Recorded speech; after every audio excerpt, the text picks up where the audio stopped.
Menkominfo bilang PDN yang diserang yang pakai virus itu pelakunya minta tebusan 8 juta US dollar. Ya, kita duga kan pasti minta itu. Gimana tuh, Mas? Kalau saya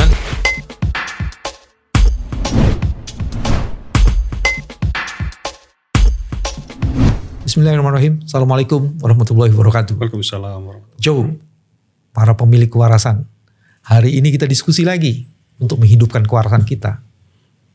Tahukah Anda, Indonesia sekarang tengah hancur, luluh lantak.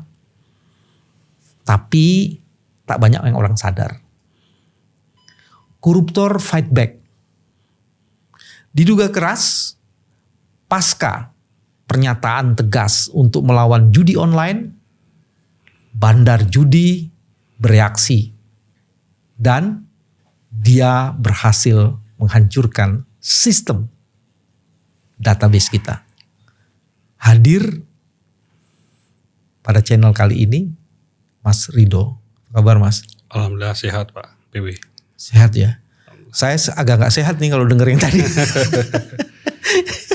Jadi kita akan bersama Mas Ridho dan mencoba melakukan diskusi itu. Mas, data saya menyatakan Menteri Ari Budi Setiadi itu baru saja meminta untuk dilakukan pemutusan akses jalur komunikasi internet yang diduga berkaitan dengan judi yang di Kamboja dan Davao. Terus dikasih waktu 3 kali 24 jam. Itu gerbang akses internetnya itu NAP itu network access itu dibuat surat seperti itu. Belum suratnya 3 hari itu pukulan baliknya udah terjadi. Memang sebelumnya itu sejak Juli 2023 sampai Juni 2024 itu udah sekitar 2.945.150 konten judi online itu diblokir dan ada 555 akun e-wallet dan 5.779 rekening bank diblokir. Ya. Apa komentarnya, Mas? Ya, jadi pertama saya ingin berangkat dari pengalaman saya gitu ya, bahwa orang-orang di balik teknologi atau sistem dari judi online ini bukan orang-orang yang biasa saja itu. Bukan kriminal biasa. Iya. Jadi saya ada kenalan satu hacker. Ini real ya. Saya komunikasi. Yang black atau yang white-nya? Dia sempat black karena dia sempat jadi admin untuk judi online server Filipina. Oh. Dia menceritakan pada saya. Oke. Ya, ini mungkin Pak Bwi akan kaget waktu itu. Saya zoom. Saya kaget duluan nih, Mas. Ya. Jadi saya nemunya itu, Pak, ya. Ini ada TikTok ya, seorang anak Indonesia. Dia live gitu, artinya direkam begitu, itu hacking. Dia iya. Menjebol website pemerintahan di sini, kabupaten ya, dan segala macam. Akhirnya saya cari kontaknya itu, mau dia zoom walaupun tidak menunjukkan wajah gitu ya. Nah, saya tanya, Mas sudah lulus belum? Nih saya tanya, ini agak melebar sedikit. Sudah, Pak, hari ini saya lulus. Oh, dari mana kampusnya? SMA, Pak, saya baru lulus SMA.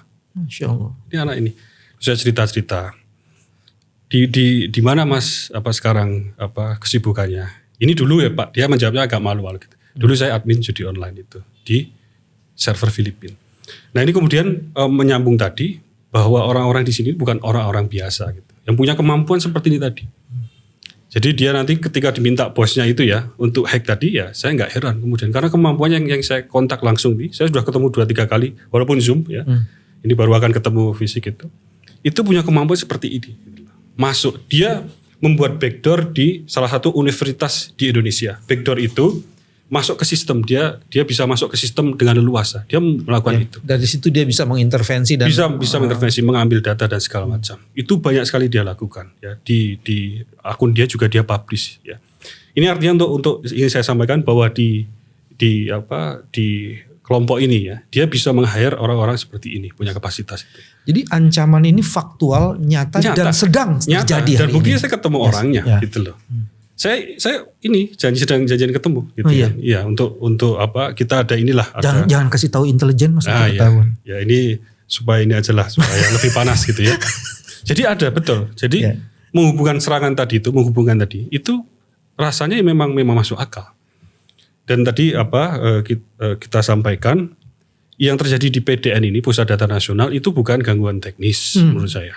sudah 4 hari. Besok ini bentar lagi 5 hari. Ini bentuk serangan, ya, kemungkinan ransomware tadi. Dia meminta tebusan. Ya. Dan rupanya belum deal nih. Tampaknya belum Diduga. deal. Ya, nanti mungkin juga bisa muncul di Bridge Dan Forum. kalau data sudah diserang oleh ransomware, Ransomware. Ya. ransomware itu artinya data itu hilang tuh Mas, atau bisa di-encrypt ya? Data itu dienkripsi oleh yang melakukan.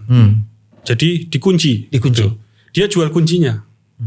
Gitu. Kalau nggak diberikan hilang. Dia kalau nggak dia jual di Dijual di pasar ya, ya. bisa jadi seperti itu Pasar skenarionya dark web, gitu.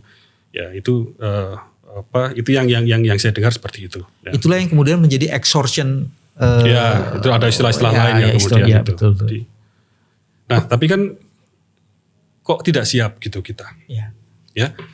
Kalau kita tidak punya dana, kita ada kita maklumi gitu ya. Ada rasa maklum.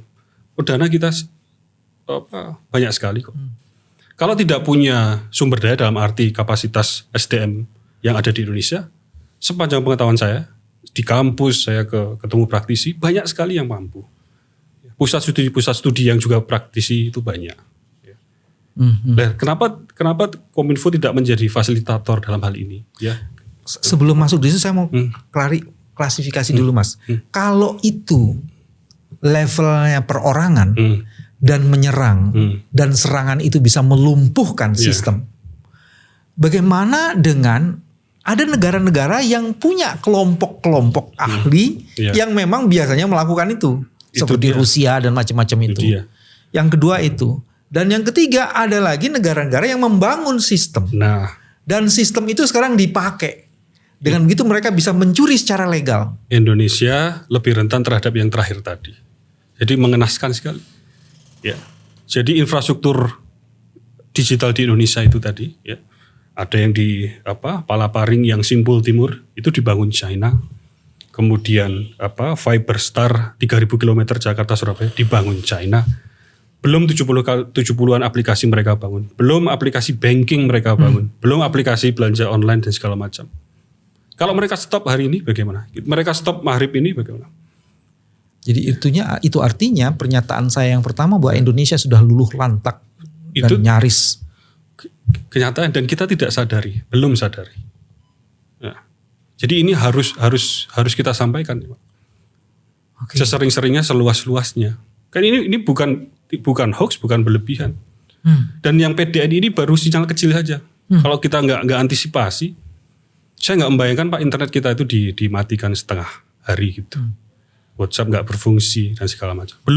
Kita belum berbicara data-data itu Pak. Ya, data-data kita dikuasai, dimodelkan oleh asing ya, dengan AI dan segala macam. Mereka tahu apa preferensi kita, arah politik kita, arah pertahanan kita, arah pendidikan kita. Kita telanjang dong. Kita sudah sangat terjajah Pak gitu. Dan kita kayaknya memelihara kebodohan itu ya Mas ya. Bahkan belum menyadari mungkin. Belum menyadari. Jadi kita tidak menyadari kebodohan, jadi dungu berkepanjangan ya, tak bertepi. Ya, tidak bertepi. Ya ini semoga menjadi tepi lah forum ini. Ya, pelan-pelan. Saya mau mengkonfirmasi nih Mas. Sebenarnya kan sudah ada informasi awal 15 juta data Bank Syariah Indonesia dicuri oleh kelompok, diklaim dicuri oleh kelompok ransomware itu Lockbit 3.0 tuh. Di situ kemudian dijual di dark web market, di Twitter dan dark tracer katanya. Dan itu diduga pelakunya itu dari Eropa Timur atau Rusia. Ya. Artinya kan kita harusnya sudah menyiapkan diri itu ya. Selain itu sebelum itu atau DPT Pak? Oh iya betul. Ya. Jadi sudah ada informasi berkali-kali. Berulang kali. Tapi sensitivitas kita rendah sekali ya. Sensitivitas mungkin iya, tapi mungkin disibukkan ya, pembuat kebijakan disibukkan dengan hal yang tidak penting gitu. Maksudnya makan siang kan penting Mas. Bagi siapa? Bagi orang yang kelaparan. Oh, bagi yang kelaparan. Iya, okay. Ya, jadi kita kayak salah fokus. Contoh, salah fokus. Membangun pusat data itu yang di Cikarang dengan Prancis itu kan 2,6 triliun dapat pinjaman. Pinjam lagi. Pinjam. Sisanya 15% kalau nggak salah APBN. Nah sekarang ini sama saja Pak mengulangi. Yang bangun Prancis. Emang Prancis nggak bisa mengoperasikan? dari jauh kan gitu. Ya. Tapi poinnya kenapa tidak dialokasikan saja? Kan ada 2,5 triliun, 2,6 triliun. Buktinya kan untuk yang lain-lain itu ada, Pak. Jadi artinya yang tadi belum sadar itu Mas, kita sengaja membuat pinjaman supaya proyek itu jalan. Ya. Tapi kemudian kita sungguh-sungguh naif seolah-olah orang yang mengerjakan berdasarkan pinjaman itu teknologinya dia tidak bisa mengontrol dan merebut kontrol itu. Iya. Sedangkan bangun galian besar di IKN sana berapa ratus triliun. Saya udah ke sana itu, Pak. Udah ngelihat masuk saya sampai ke bakal istana itu. Oh masih jauh, Pak, jauh. Jadi itu juga kebodohan yang lain, Mas. Maksud saya fisik dibangun, Iya. gedung-gedung dibangun. Ya dari dulu juga ada si Firaun juga bangun gedung-gedung. Tapi kemudian data yang harusnya dilindungi, itu tidak dibangun dan diceh-ceh informasinya. Dia malah ngutang kan gitu. Malah ngutang. Padahal seharusnya kan 2-3 triliun selesai itu. 4 triliun selesai tanpa asing. Ini kan asing lagi yang membangun lagi gimana nanti. Mereka menghidupkan servernya dan segala macam. Ada informasi lain, Mas. Informasi ini mengatakan dalam setiap hari itu ada jutaan data, bukan jutaan apa istilahnya itu, file berbahaya itu bertebaran. Tahun 2022 saja, ini saya mengutip datanya yang dikemukakan oleh Kaspersky Security Bulletin. Tahun 2022 saja dia mengatakan file 122 juta file berbahaya itu bertebaran di mana-mana. Artinya kan ancaman itu ada tuh. File berbahaya. Belum itu ada pelaku-pelakunya, baik yang dari individu, terus dari negara maupun negara yang sekarang membangun sistem itu. Jadi kalau kita mau ambil dari sisi agak positif lah gitu ya. Positif ya. Ya, PTN ini masih skala kecil, Pak. Nah, mari persiapkan untuk yang skala yang jauh lebih besar yang mungkin kita bisa kolaps sebagai bangsa ini ya dalam hitungan hari gitu. Kalau itu terjadi. Ya caranya ya kita harus membangun infrastruktur tadi mandiri, Pak. Harus 100% milik kita, enggak boleh enggak gitu. Oke, Mas Rido tadi berkali-kali mengatakan kita punya resources. Sangat punya. Kita punya dana walaupun tak banyak. Ya. Resources ini harus dikapitalize dan kemudian dikonsolidasi supaya kita bisa membangun sistem itu. Ya. Tapi juga sebenarnya kita juga punya masalah besar, Mas. Artinya kalau pimpinan negara ini tidak care terhadap isu seperti ini, bagaimana kita bisa mengatasi itu? Ya dari masalahnya dulu. Dari pimpinan negaranya dulu berarti. Ya. Dari pimpinannya dulu. Iya, kan dibangun piramida begitu kan. Dibenarkan itu, pucuknya dulu gitu. Harus punya kesadaran ini bahwa ancaman ini gitu. Tapi kan yang sekarang kan dibuka karpet merah tuh untuk 41 proyek dari China. Berkaitan dengan IT ini. Digitalisasi, 41 proyek digitalisasi itu 2022. Belum nambah lagi, Pak itu. Dan ini dikoordinasinya langsung di bawah Kementerian Infokom atau di bawah Presiden? Oh, berbagai macam. Lewat di satu dokumen IISS itu, saya bisa share itu. Dari kementeriannya Pak Luhut, dari Kominfo. Berbagai macam pintunya. Dari swasta kita juga. Berapa tadi? 40? Ada 41 proyek. Itu proyek DSR saja, Pak. DSR adalah? Digital Silk Road. Itu Digital proyeknya Silk Road. Iya, itu DSR saja. Belum bagaimana China itu dikontrak mengoperasikan XL Xiata itu selama 7 tahun penuh. Diperpanjang 5 tahun. XL kita itu ya mengoperasikan siapa itu? DSR 41 itu siapa yang ini? Yang memberi dananya itu yang dari sana semua, mereka yang membangun kan. Dari sana tuh dari mana? Dari China. Oh, dari China. Dari China. Ini belum lagi Huawei yang masuk, apalagi perusahaan yang lain dari China itu. Sudah begini, Pak, kita itu. Sudah bukan begini, Mas, begini, Mas, maksudnya gimana, Mas Rido? Sudah tercengkram. Ya, tercengkram. Oh, begini cengkram maksudnya. Iya. Kita gitu. Teman-teman, Anda masih yakin Indonesia masih merdeka? Kemerdekaan kita tahun keberapa ya, Mas? 80 berapa? Sekarang 24, 45, 89 nih. 79 tahun. 79 tahun kita sedang menyempurnakan kerusakan yang maha dahsyat. Iya. Jadi ada tugas kita seharusnya Pak ya, yang melanjutkan estafet kemerdekaan itu. Ya. Tapi kemudian ini kalau refleksi kita ya, kita tidak bermaksud menyalah-nyalahkan, tapi kepada kita sendiri. Itu yang kemudian kita lupakan. Gitu. Sekarang kita bicara positifnya. Satu, presidennya harus punya awareness bahwa pimpinan tertingginya harus punya awareness. Terus kedua, pilar pertamanya adalah Kementerian Informasi. Ya dalam hal ini ya. Mungkin nanti kalau keamanan BSSN karena ini baru dibentuk juga. Jadi, ada Kementerian Informasi, BSSN, ada lagi nggak yang lain selain ini? Nanti kalau kita lebih luas lagi digital ekonomi ya, berarti nanti Kementerian Perdagangan dan seterusnya. Jadi paling tidak 2 kementerian ini harus menjadi pilar yang bisa memastikan sistem digital kita itu security-nya bagus. Betul. Dan artinya orang yang di sini adalah orang-orang yang mempunyai kompetensi. Ya. Atau mampu menginisiasi kompetensi tadi. Yes. Ya. Bukan sekedar relawan yang diangkat, yang kemudian kompetensinya tak jelas. Ya. Mestinya kan gitu kan Mas? Setuju. Kalau itu sangat setuju. Orang partai boleh, kalau kemudian kompetensinya ada. Mas itu kan orang partai. Tapi kompetensinya jelas. Tapi jangan sekedar orang relawan yang kompetensinya. Jadi jangan sampai responnya itu seperti ini Pak. Ketika waktu itu ditanya ya. Pak ini bagaimana masalah pornografi gitu. Karena ada jawaban terakhir itu dari Pak Menteri waktu yang dulu ya. Yang dulu. Ya kalau yang itu kita kembalikan kepada keimanan masing-masing netizen. Ya. Waktu itu kan membahas tentang VPN itu ya. Nggak salah itu. Ya. Kalau dia masih menjebol lagi atau bagaimana ya mencoba-coba yang lain ya kita kembalikan. Ya, itu sangat beriman sekali dia. Nah itu. Jadi itu kan bukan jawaban yang ingin kita memperbaiki situasi kan gitu. Padahal kita ada mampu punya teknologinya punya ini. Nah sekarang saya mau masuk. Kita punya 2 pilar itu. Terus sudah begitu kan kita juga punya sumber daya Mas. Yang ada di universitas, kalangan praktisi. Ini bagaimana mengkonsolidasi mereka ya Mas? Saya pikir nggak sulit Pak. Nggak sulit Pak. Dari kampus itu diundang mudah. Praktisi diundang sangat senang. Orang saya yang inisiatif pribadi saya kontak-kontak bahkan belum pernah ketemu. Yang dari forensika digital. Saya telepon yang terkait KPU kemarin, mereka sharing, bahkan sharing hal-hal yang sangat detail gitu, informasi-informasi yang detail. Gitu. Cuman nanti berbicara jangka panjang Pak ya, itu memang kita ini kekurangan ICT talent. ICT talent, ya, maksudnya jadi apa pekerja ICT tadi yang punya belajarnya memang untuk develop aplikasi dan segala macam, memang sedang kurang.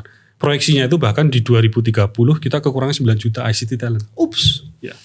Pak Indonesia itu pasar terbesar ICT ya untuk di market terbesar, market share-nya terbesar di ASEAN. Market share terbesar tapi kita kekurangan ICT talent. Ya, kita jauh sekali dibanding Malaysia. Dibanding Malaysia itu berapa itu 1.800 ICT talent per 1 juta orang kalau nggak salah. Jadi kita 250-an. Jadi kita memerlukan berapa? Artinya masih ya kalau bisa seperti Malaysia 1.800-an per 1 juta. Jadi kalau yang tadi 2030 kita perlu berapa Mas? Kekurangannya 9 juta. 9 juta. 9 juta proyeksinya. Berarti kalau sekarang kita 270-an juta. Iya. Berarti kalau itu kan 1 juta, kita perlu 27 juta. Kita mungkin kalau kurangnya 9 juta kan masih ada 5 tahun ya, 6 tahun. Ya artinya kita bisa menyiapkan itu ya. 9 juta dalam sekian tahun tadi. Nanti kita usul sama Mas Novel, tutup aja Fakultas Hukum, Ilmu Administrasi dan lain-lain, kita cetak aja ICT ini talent. Nyambung ini Pak, ya. Sebenarnya arah ini saya harus mengapresiasi juga. Sekarang pemerintah khususnya untuk bagian yang perguruan tinggi ini memang menutup izin perguruan tinggi. Yang boleh adalah politeknik, ya. Khusus untuk vokasi, untuk sifatnya praktikal. Memang ini dibutuhkan. Dan kalau nggak salah untuk prodi-prodi yang tadi hukum segala macam itu tidak boleh dibuka baru bahkan. Jadi memang itu arahnya sudah benar. Ini harus kita dukung juga. Gitu. Sekarang makanya vokasi-vokasi itu sangat didukung. Ya. Jadi kita perlu mendorong pemerintah untuk terus melanjutkan program-programnya berkaitan vokasional. Untuk memperbesar dan memperbanyak ICT talent tadi. Iya, supaya bisa langsung praktek. Jadi tidak terlalu teoritis. Gitu. Oke. Perlu nggak dibangun kelompok-kelompok kritis seperti NGOs yang memang punya perhatian dan konsentrasi prioritas pada bidang-bidang yang tadi? Kalau Kalau saya ya, kebetulan juga saya dengan kawan-kawan di Jogja sedang bangun politeknik ya, untuk AI, politeknik AI. Kalau saya perbanyak ini saja Pak. Kita perbanyak untuk membuat dulu lah. Kita komentatoran sudah terlalu banyak itu. Komentator Sudah terlalu banyak itu. Maksudnya kalau ada NGO jangan jadi komentator gitu NGO-nya. Ini kita butuh yang memang bisa praktisi, bisa membuat ya, bisa develop, bisa create produk sebanyak-banyaknya. Tadi. Kalau gitu kita ini aja Mas, kita sebarluaskan. Itu advokasinya Mas Ridho baru dirancang atau sudah melakukan? Ini dalam proses izin. Proses izin. Semoga tahun depan bisa. Jadi Politeknik Artificial Intelligence di Jogja. Politeknik Artificial Intelligence. Ya, dan itu artinya 3 prodi. 3 prodi. Prodi kecerdasan buatan dan robotika, insyaallah. Kemudian prodi sains data terapan. Ya, data tadi. Yang terakhir prodi rekayasa keamanan cyber. Dan ini di Indonesia vokasional kayak gini udah ada berapa? Setahu saya sains data terapan itu mungkin 1-2, kecerdasan buatan robotika baru 1 akan berdiri. Jadi yang lain saya belum aware. Masih sangat jarang. Sedikit. Ya. Dan ini terbuka peluang untuk teman-teman yang ada di kalangan perguruan tinggi lain untuk bekerja sama dengan programnya Mas Ridho ini dan sebanyak-banyaknya secara segera mencetak itu ya. Ya, demikian harapannya seperti itu. Jadi kita ingin banyak produk di situ Pak. Jadi mahasiswa itu kalau bisa 3 bulan pertama itu sudah berpikir produk gitu. Apalagi Mas, itu orang-orang yang siapin. DPR kita mesti gimana Mas? Ya DPR itu ya kalau kunjungan istilahnya kunjungan itu ya kunjungan yang benar harusnya ya ke pusat-pusat AI gitu. Pusat-pusat IT, bagaimana mereka develop ya. Bagaimana mereka develop environment-nya, produknya dan seterusnya. Kalau Mas Ridho ditanya berapa persen sih anggota dewan kita yang mempunyai sensitivitas, saya nggak bilang kemampuan loh, sensitivitas itu. Ini subjektif statistik ya. Jadi subjektif, jadi tidak bisa salah saya. Tidak bisa disalahkan. Tidak bisa disalahkan kan gitu. Harapan saya lebih dari 25% harapan saya ya gitu. Harapan saya. Tapi kok kayaknya jawabannya politis banget harapannya, tapi nyatanya berapa sih? Yang jelas anak muda di sana yang di bawah 25 tahun 4%. Dan sebagian besar dari mereka memang yang sensitif dengan media sosial, dengan IT ya. Iya. Jadi anak muda ini kan artinya lebih dekat dengan mereka natif digital kan. Itu kan 4% Pak. 4%. Data dari Perludem apa itu. Saya pernah baca. Kalau itu yang dijadikan rujukan ya kira-kira 4% lah. Iya. Ditambah lagi misalnya senior-senior, baby boomers itu ya ada 2-3% gitu ya. Ya di bawah 10% lah. Harapannya bisa 25%. Harapannya. Yo kalau harapannya namanya wakil rakyat harus representatif. Enggak, ekspektasi Mas Ridho itu kira-kira 25, mestinya 25%. 20% tadi itu sudah aduh gitu. Dugaan saya seperti itu. Sebenarnya di bawah 10%. Itu sudah begitu Mas. Bagaimana dengan media kita? Media. Saya tuh belum terlalu banyak. Apa kontribusi kita, kontribusi media untuk yang isu ini? Media mainstream ya. Saya lihat seperti masalah PDN ini menjadi headline. Hari ini kan cetak juga 3 koran saya lihat headline. Beberapa hari ini juga di online juga headline. Jadi saya pikir sudah mulai ada. Sudah betul lah ya dalam hal ini arahnya kan gitu. Cuman harus sering-sering lah gitu ya. Jangan hanya masalah gitu loh, tapi sesuatu yang jangan membangun masalah, tapi kemudian buat sensitivitas supaya kemudian ada sikap-sikap positif untuk membangun itu. Dan citizen jurnalisme seperti podcast ini juga penting ya untuk menyebarluaskan. Sangat Pak. Apalagi yang ditonton banyak orang ini harus. Rencana Mas Ridho sendiri setelah mengetahui ini apa? Selain ketemu dengan kami-kami yang dari podcast, apa rencana? Ya, pertama kan saya bukan DPR, bukan pembuat kebijakan gitu ya. Tapi ketua partai, bukan yang lain tapi ketua partai. Iya, tapi belum masuk parlemen. Insyaallah 2029 lah. Ya bisa masuk kan 2029 ya. Ya sekarang adalah ini menyebarluaskan informasi ini. Menyebarluaskan bahwa ini ada masalah gitu ya. Kemudian ada alternatif solusinya tadi. Political will, kemudian kita punya inisiatif ya kampus-kampus, inisiatif membuat aplikasi-aplikasi anak bangsa yang benar-benar anak bangsa gitu Pak. Dan seterusnya. Kesadaran itu menjadi penting karena dialah yang akan bisa membangun harapan. Ini ada bagian yang menariknya gini Mas. Dikatakan bahwa tadi sudah mulai di awal sih. data itu adalah oil dan sekaligus gold. Iya. Kalau kita tidak menjaga oil dan menjaga gold kita, sebenarnya natural resources kita akan habis. Iya. Untuk menghadapi yang seperti itu, dan kita bisa menikmati keuntungan kalau kita bisa mengelola itu. Jadi apa yang mesti dilakukan? Pertama catch up ya, artinya mengejar kapasitas kemampuan tadi, ya ikuti. Tapi itu insya Allah masih aman lah ya. Yang saya tahu di Indonesia banyak mendalami istilahnya. Ini spesifik untuk memodelkan data itu machine learning, deep learning istilahnya. Seperti ChatGPT itu. ChatGPT. Bagaimana bisa menjawab kita ya, bagaimana bisa menjawab dengan fluent bahasa Indonesia, bahasa Inggris. Itu kan datanya adalah teks yang ada di internet dimasukkan. Nah, kemudian dia memodelkan dengan probabilitas ya. Setiap kata selanjutnya ini apa nih? Nah, itu contohnya. Jadi kita harus pertama mengikuti itu semua, perkembangan itu semua. Kemudian juga turut mengembangkan. Karena sekarang resource-nya semua tersedia. Untuk mengembangkan itu kita butuh komputasi. Komputasi bisa kita beli, bisa kita sewa, tidak harus mahal gitu. Bisa kita sewa sesuai pemakaian. Ya, jadi kita harus ikut situ, ikut arus tadi, ya, ikut bagian yang mengembangkan. Gitu. Bagaimana dengan criminal fight back itu? Apa langkah konkretnya yang harus segera dilakukan? Nah, itu mungkin saya dari sisi ininya ya,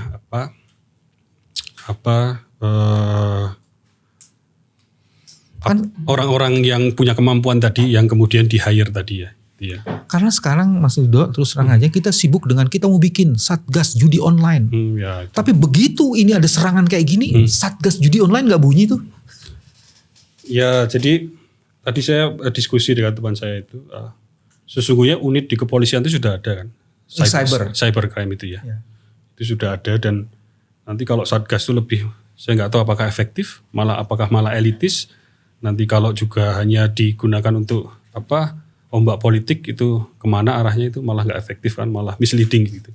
Jadi saya juga nggak yakin, belum terlalu yakin gitu ya, karena ini permasalahan real, ya, permasalahan yang butuh ilmu tertentu gitu ya, butuh kapasitas tertentu yang nggak bisa diselesaikan dengan pendekatan-pendekatan yang tadi yang gimmick-gimmick gitu. Yes. Mas Rido, ini ada informasi. Iya, baru kita dengar. Iya, Menkominfo bilang PDN yang diserang yang pakai virus itu, pelakunya minta tebusan 8 juta US dollar. Ya, kita duga kan pasti minta itu. Gimana tuh Mas? Kalau saya ini pertama data BSSN, data imigrasi, data MPR, data DPR, semua kementerian Pak itu. Ya, kalau saya akan melakukan apapun untuk selamatkan. Gitu. Tapi kan ada tapinya. Nah, negosiasi ini kan teknis, ya, seperti apa itu yang harus tidak memastikan data tidak kemana-mana.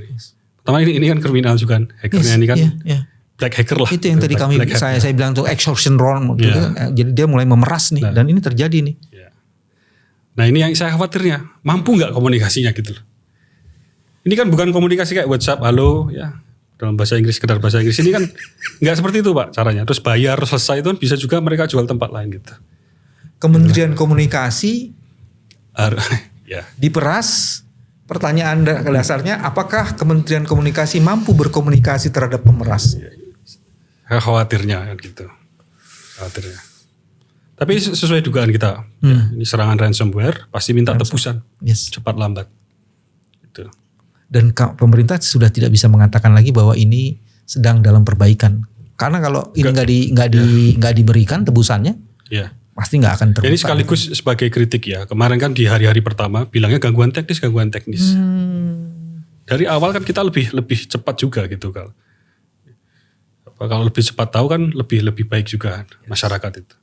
Nah kalau saran saya tetap pemerintah mengundang lah ya, beberapa pusat-pusat studi komunitas ini kan bisa dalam hitungan sehari saja itu ketemu untuk menghadapi ini mendengar alternatif apa saja. Jangan sendirian Pak gitu. Banyak cara ini gitu. Perlu call emergency. Yakinilah bahwa kebohongan tak akan bisa menimbulkan kewarasan. Konsolidasikan kekuatan karena kita punya sumber daya yang luar biasa. Apa risikonya kalau ini nggak selesai nih Mas Rido? Ya dijual. Berarti ini akan bisa diketahui oleh begitu banyak masyarakat yang lain. Yang kemarin apa itu $10.000 dijual. Itu kan jual murah kan itu. Nanti saya beli 160 juta. Oh, saya punya data Pak Berarti BW. dari situ kejahatan akan bisa lebih diproduksi Lebih lagi. Sekarang yang mau beli itu lebih jahat pasti niatnya. Karena dia udah keluar uang Ya kan. kan. Ya. Enggak, dan belinya itu kan bisa copy-copyan itu Pak. Kan bisa di-copy kan. Kalau udah jual, udah masuk forum itu siapa saja mau beli Kalau kan. saya mau ngincer Mas Novel itu saya beli aja datanya Mas Ya, Novel. bisa. Baik. Mau ngincer Mas Rido beli aja datanya Mas Rido. Mau ngincer saya beli aja datanya. Teman-teman, ancaman itu begitu nyata. Sebagian kita sudah luluh lantak.